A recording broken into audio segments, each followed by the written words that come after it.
नमस्कार। आज के इस खास एक्सप्लेनर में हम सीधे मूल स्रोतों से भारत की उस शानदार और रंग-बिरंगी शास्त्रीय नृत्य विरासत को डिकोड करने वाले हैं। हमारी संस्कृति, जैसा कि हम सब जानते हैं, विशाल है, लेकिन आज का पूरा फोकस सिर्फ और सिर्फ उन नृत्यों पर रहेगा जो सच में हमारी कला और परंपराओं के पिलर्स यानी असली स्तंभ हैं। ये एक जबरदस्त विजुअल सफर होने वाला है, तो चलिए बिना किसी देरी के शुरू करते हैं। अच्छा, आप गहराई में उतरने से पहले एक बहुत ही दिलचस्प बात। हमारे देश में अनगिनत लोक नृत्य यानी फोक डांस की परंपराएं हैं, जो शादियों में, फसल कटने पर या हर खुशी के मौके पर किए जाते हैं। लेकिन जब बात प्योर टेक्निकल और स्टाइलाइज्ड डांस फॉर्म्स की आती है ना, तो संगीत नाटक अकेडमी आधिकारिक तौर पर केवल 8 नृत्यों को ही शास्त्रीय नृत्य का दर्जा देती है। बस 8, और यही 8 आज हमारे इस सफर के केंद्र में है। तो नृत्यों और उनके राज्यों का ये रहा हमारा मास्टर मैप। इसे समझना बहुत आसान है। भरतनाट्यम है तमिलनाडु से, कुचिपुड़ी आंध्र प्रदेश से, फिर केरल से 2 हैं, कथकली और मोहिनीअट्टम। आगे बढ़ें तो यूपी से कथक, उड़ीसा से ओडिसी, मणिपुर से मणिपुरी और असम से है सत्रिया। हमारा ये जो सांस्कृतिक सफर है ना, ये बिल्कुल इसी क्रम में चलेगा। पहले दक्षिण, फिर सीधे उत्तर और आखिर में चलेंगे पूर्व के राज्यों की ओर। अब आगे बढ़ने से पहले एक बहुत ही बुनियादी बात समझनी होगी। इन सारे नृत्यों का बेस क्या है? भरत मुनि द्वारा रचित नाट्यशास्त्र, जिसे 5वां वेद भी कहते हैं, और अभिनय दर्पण, ये वो प्राचीन संस्कृत ग्रंथ हैं जिनसे इन 8 नृत्यों की जड़ें, इनके कदम और हाथों की वो खूबसूरत विशेष मुद्राएं निकली हैं। मतलब अलग अलग होते हुए भी सबका फाउंडेशन बिल्कुल सेम है। चलिए सेक्शन 1, दक्षिण के नृत्य यानी तमिलनाडु और आंध्र प्रदेश। इन्हें याद रखने का एक बहुत ही मजेदार तरीका है। भरतनाडु सोचिए, और भरतनाट्यम का तमिलनाडु से कनेक्शन तुरंत दिमाग में बैठ जाएगा। इसी तरह आधिपुड़ी से कुचिपुड़ी और आंध्र प्रदेश हमेशा के लिए याद रह जाते हैं। है ना कमाल की ट्रिक? तो भरतनाट्यम की अगर बात करें तो इसकी सबसे बड़ी खासियत है एक आहार्य। इसका सिंपल सा मतलब है एक ऐसा सोलो परफॉर्मेंस जहां अकेला आर्टिस्ट ही कई अलग अलग भूमिकाएं निभा रहा होता है।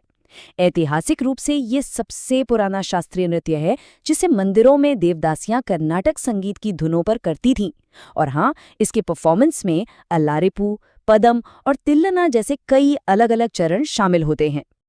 अब जरा इसकी टाइमलाइन पर नजर डालते हैं कि कैसे ये कला यहाँ तक पहुंची। इसका इतिहास काफी उतार चढ़ाव वाला रहा है। प्राचीन काल में ये मंदिरों की शान था, लेकिन 1910 में ब्रिटिश राज के दौरान इसे पूरी तरह बैन कर दिया गया था। सोचिए, फिर 20वीं सदी के मध्य में ई कृष्ण अय्यर और रुक्मिणी देवी अरुंडेल जैसे दिग्गजों ने इसे वापस जिंदा किया। यहाँ रुक्मिणी देवी जी का नाम बहुत खास है, क्योंकि वो राज्यसभा में नॉमिनेट होने वाली देश की पहली महिला भी थीं। अब आते हैं कुचिपुड़ी पर। इसके लेजेंड्स को पहचानने का एक बहुत ही धांसू तरीका है। अगर किसी डांसर के नाम के आगे रेड्डी सरनेम लगा है ना, जैसे राजा रेड्डी या राधा रेड्डी, तो ये लगभग तय है कि उनका संबंध कुचिपुड़ी से ही है। इसके अलावा यामिनी कृष्णमूर्ति और मल्लिका साराभाई जैसे बहुमुखी कलाकारों का नाम भी बहुत अहम है, जिन्होंने अपनी प्रतिभा से भरतनाट्यम और कुचिपुड़ी दोनों ही शैलियों में महारत हासिल की। आगे बढ़ते हैं केरल के विरोधाभास की तरफ, तांडव और लास्य। दक्षिण के इस सफर में अब हमारी अगली मंजिल है केरल। इसे मोहकरेले वाले ट्रिक से आसानी से याद रखा जा सकता है, जो मोहिनीअट्टम को केरल से जोड़ता है।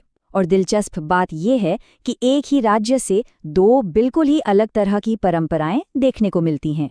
ये दोनों फॉर्म्स एक दूसरे से कितने अलग हैं, ये देखकर सच में हैरानी होती है। एक तरफ है कथकली, जो मुख्य रूप से पुरुषों द्वारा किया जाता है। इसमें हाई एनर्जी वाला तांडव होता है, चेहरे पर गाढ़े रंगों वाला एक भारी मुखौटा होता है, और रामायण महाभारत की महाकाव्य कहानियां दिखाई जाती हैं। और पता है, इसमें वोकल परफॉर्मेंस अक्सर हिंदी में होती है। इसके ठीक उलट मोहिनीअट्टम महिलाओं द्वारा किया जाने वाला एक सोलो डांस है। इसमें लास्य यानी गजब की कोमलता है, जो भगवान विष्णु के मोहिनी रूप की भक्ति पर पूरी तरह केंद्रित है। मोहिनीअट्टम के सबसे पुराने जिक्र हमें व्यवहार माला नाम के एक प्राचीन ग्रंथ में मिलते हैं। फिर साल 1952 आता है, जो एक बहुत बड़ा गेम चेंजर साबित हुआ। इसी साल कल्याणी कुट्टी अम्मा ने केरल कला मंडलम की स्थापना की। कला को एक संस्था का रूप देने के उनके इस महत्वपूर्ण कदम ने ये पक्का कर दिया कि केरल की ये खूबसूरत परंपराएं कभी विलुप्त न हों। चलिए अब यहाँ एक छोटा सा सवाल, ऐसा कौन सा शास्त्रीय नृत्य है जो पूरी तरह से स्टोरी टेलिंग यानी कहानी कहने पर टिका है और जिसमें पर्शियन यानी फारसी तत्वों की अनूठी झलक मिलती है? ये सवाल दरअसल एक परफेक्ट ब्रिज का काम करता है जो हमें सीधे दक्षिण भारतीय परंपराओं से उत्तर भारत की ओर ले चलता है। तो उत्तर के कथाकार कत्थक। जी हाँ, पिछले सवाल का बिल्कुल सही जवाब है उत्तर प्रदेश का अपना कत्थक। कत्थक शब्द का शाब्दिक अर्थ ही होता है कथा या कहानी कहना। इसमें डांसर एक स्टोरी टेलर बन जाता है। शुरुआत में तो ये पूरी तरह से हिंदू पौराणिक कथाओं पर आधारित था, लेकिन फिर मुगल काल में उर्दू गजलों के माध्यम से इसका विकास हुआ और बस यहीं से इसमें वो खूबसूरत फारसी तत्व भी जुड़ गए। ठुमरी संगीत पर किया जाने वाला ये नृत्य मुख्य रूप से 4 घरानों में बटा है: लखनऊ, जयपुर, बनारस और रायगढ़ घराना। जैसे लखनऊ घराने की नींव ईश्वरी प्रसाद ने रखी थी। और हाँ, यहाँ एक और कमाल की ट्रिक बिल्कुल नहीं भूलनी है, महाराज सरनेम। जब भी बिरजू महाराज या लच्छू महाराज जैसे नामों में ये महाराज शब्द दिखे ना, तो समझ जाइए कि ये कत्थक के ही उस्ताद हैं। अब आ गए हैं हम पूर्व की कृपा और सुंदरता पर। उड़ीसा, मणिपुर और असम। उत्तर भारत की कथाओं के बाद इस क्षेत्रीय यात्रा का हमारा ये अंतिम पड़ाव है। भारत के पूर्वी हिस्से के ये शास्त्रीय नृत्य गहराई से वैष्णव भक्ति और ईश्वर के प्रति एक संपूर्ण समर्पण से भरे हुए हैं। और जैसे हमने पहले ट्रिक्स देखे थे, वैसे ही इन पूर्वी दिग्गजों को पहचानने की चाबी भी उनके खास सरनेम्स में ही छुपी है। ध्यान दीजिएगा, अगर महापात्र या मोहंती दिखें, जैसे केलुचरण महापात्र, तो उनका सीधा कनेक्शन ओडिसी से है।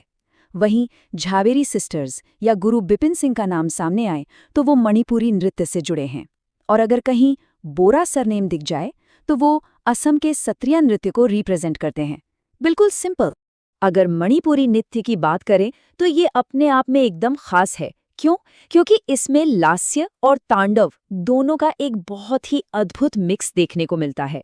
जागोई इसका फेमिनिन या लास्य पहलू है और चोलोम इसका मैस्कुलिन यानी तांडव रूप। एक और बेहद दिलचस्प बात, मणिपुरी एक काफी इंट्रोवर्टेड स्टाइल का नृत्य है।